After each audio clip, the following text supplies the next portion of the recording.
d'Amérique.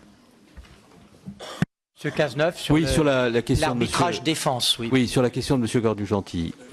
Oui, sur les OPEX, nous avons suffisamment travaillé ensemble sur ce sujet pour que vous sachiez que c'est toujours la réserve interministérielle qui est mobilisée pour combler le décalage qui existe entre ce qui a été budgétisé pour financer les opérations militaires extérieures en loi de finances initiale et ce qui est constaté au terme de l'exercice budgétaire. Et souvent ensemble, d'ailleurs, dans le passé, nous avons eu à pointer ce dispositif qui consiste à mobiliser cette réserve interministérielle pour mesurer le décalage souvent de 1 à 2 entre ce qui est budgété en loi de finances initiale et ce qui est constaté en fin d'exercice budgétaire. Ensuite, pour ce qui concerne la défense, il y a un dépassement au titre des opérations militaires extérieures qui est de l'ordre de 578 millions d'euros.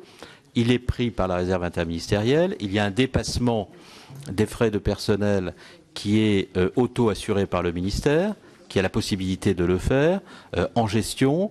Il y a une contribution, c'est vrai, du ministère à l'annulation des crédits à hauteur de ce que représente la part du budget du ministère dans le budget de l'État, c'est-à-dire qu'il n'est pas pénalisé.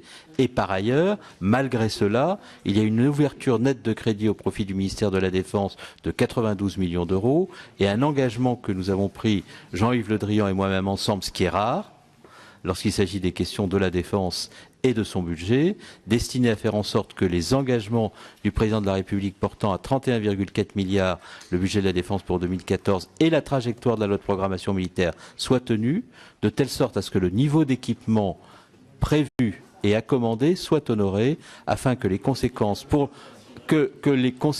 l'industrie, la croissance et l'emploi ne soient pas